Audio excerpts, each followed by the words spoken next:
Joining us for our Emmys costume designers panel is Sarah Evelyn from Hollywood. Sarah, thanks for being here. Thank you so much for having me. Of course. Well, I know you and Lou Eyrich work together on Hollywood, and you've worked with Ryan Murphy before, and I know he's very specific and has a lot of ideas about his look and costume. So what were those early discussions like with him? Yes, you're totally right. Ryan is really directed, and like usually he and Lou will have a first meeting, and then Lou and I meet, and she'll sort of distill a lot of the ideas. I think they work some, they have this shared language now that they've worked together for so long, so they work some about it out in the beginning. But he definitely had it sort of all started with this idea of the golden age of Hollywood, which informed the color palette. Even it was Hollywood glamour, golden age of Hollywood, aspirational. It started with like everything being Harrell inspired, super glamorous, and even like, and everything having a golden sheen. So that was sort of the jumping off point for our color palette, which then turned into harvest tones. But it was like gold, butterscotch, caramel, and sort of worked its way into the, rest of the rainbow. Mm-hmm. So yeah, that's where we started. But what kind of research did you do into that period? We did a ton of research. Ryan also had a couple, for some of the characters, he would have specific references and movies. So Now Voyager, Maltese Falcon, Casablanca, Gentleman's Agreement, Rope. Like we really, really dug into the 1940s movies. And then and sort of to get like our glamour vibes. And then we went sort of behind the scenes, because a lot of this takes place behind the scenes. So what did the studio executives look like? What did, the costume designers look like? What did people on the street look like? And that research was much harder to find because there weren't iPhones and there weren't really like street style, like there weren't really street style photographers and stuff. So we found some really cool resources for that stuff. Like among other things that I really enjoyed, Stanley Kubrick took a ton of photos of people on the street in the 40s. And there were amazing photos of like 42nd Street and all the jazz musicians. Gene Howard wrote this great, amazing behind the scenes photo book called Gene Howard's Hollywood. So we kind of just started there and dug really deep. Research is like super important. I mean, there is a very much a dreamy quality to all the clothes and the look, which is fitting because the show is very idealized. Of this like idyllic Hollywood. And like you said, there are a lot of like golden hues, but I was really struck by Archie's palette because he had a lot of super bright colors and like color schemes. So what went behind his look?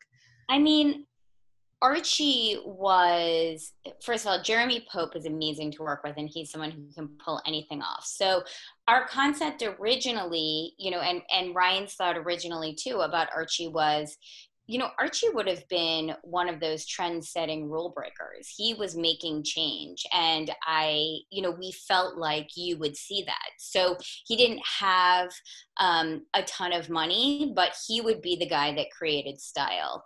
And for him, we did look a lot to like the jazz world and artists. And then when Jeremy got in the room, it really became clear that it was like the color and texture and texture and texture, and maybe the little bit more out there, more fashion, that he would be able to pull them off and make them look amazing and like a part of his character. So we initially did have this kind of like jazz baby sort of like artist soul idea for Archie, and then I think we pulled for him and got in the room with Jeremy, and it kind of all came together.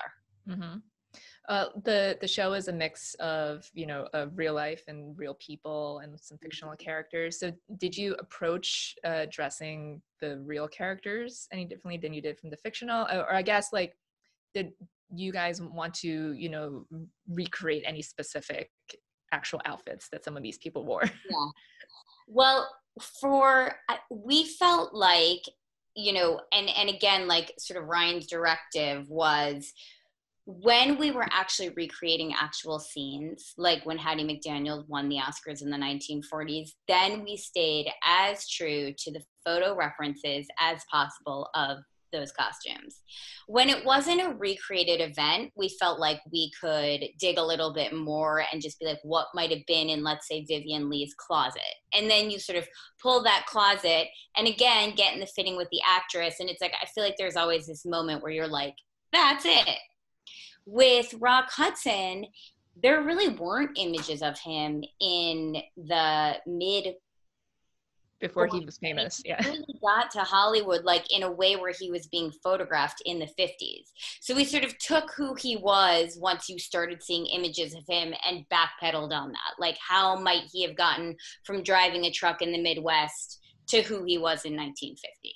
How many of the costumes did you guys make yourself, and how many were sourced? We made a ton. I would say overall we probably made 70% for the principals, because not only is there the issue of the modern body, you know, guys are more worked out, they're taller, they're bigger, but also there were so many period shows filming at the time that it was like the racks were empty in the costume house. Plus you need to make these clothes work, you know, for more than just 1 hour. So you can't have things disintegrating. So in the end, we really, really ended up making a lot.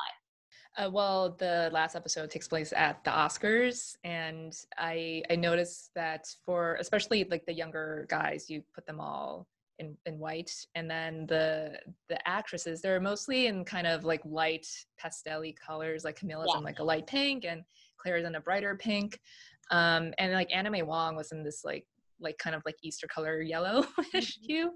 So because that also like lent to like the dreamy quality, you know. So what was that deliberate? Like how did you come up with that palette for an actual Oscar ceremony, but your version of the Oscars?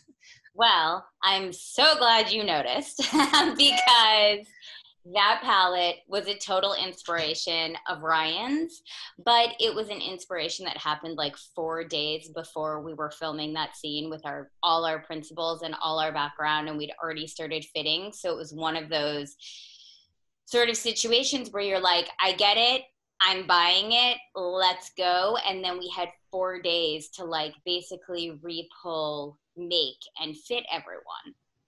And that's the story of that. Wow. It was amazing. We had such an amazing team. It was the kind of thing that you never could have pulled off without like the entire team being invested in it. So what was your initial palette for?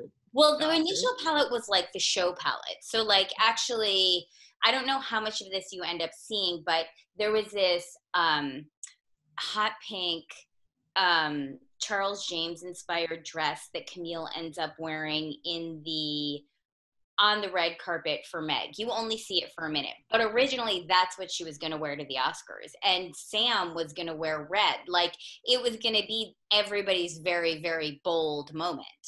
So he just decided like, I want like, I think a creamier color, or? I mean, as a creative, I kind of know this feeling. It's like, all of a sudden, you're thinking about something, you're wrapping your head around something, and all of a sudden you're like, wait, it just hits you. Yeah. It has to be pastel. That will be so amazing. It will be dreamy and incredible and aspirational and delicious. And like, there's this one picture from Vogue from like 50s-ish that's this amazing palette of all pastels and like little moments of rust. And we decided that that's what he'd been thinking about in his head. So yeah, I think it's like he just had that moment. Sometimes that's how it happens. And I feel like, you know, the diamond is made like under pressure.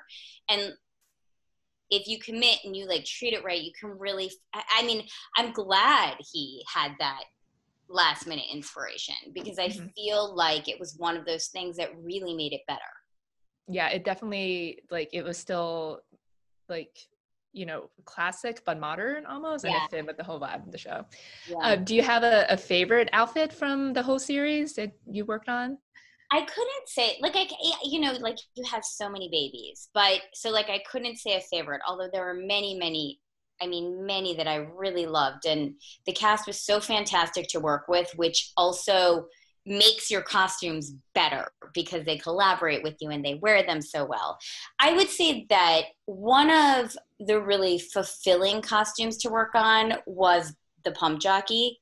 We had to figure out how to, Lou, Ryan, and I had to figure out how to make these pump jockey uniforms that look 1940s, but also look sexy. So now you're talking about really high-waisted pants on guys, and what colors to make them, and how to like make it, look amazing at the gas station, and also how to make the fabrics look vintage, which was very difficult. So there was a lot of finessing in the pants in terms of fabric and fit. Like, it is not easy to just get a high-waisted pant to look good on a guy.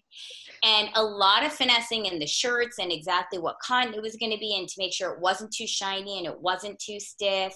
And we like custom made the tie bars and the belt buckles. We did a ton of fittings and went back and forth with Ryan. And then at the very end, Ryan was like, I think the hat, I like the envelope hat, and I think it should be like a golden khaki. And I was kind of like, what? And then they got to the gas station and it was like perfect. Mm-hmm. So that was one of those costumes that looks like it's really simple. Actually, there were a ton of challenges and we worked so hard through it, and it felt like in the end it was just right. It looked seamless and effortless. So. Well, Sarah, thank you so much for joining us. Great speaking with you, and we'll see you back here in a little bit.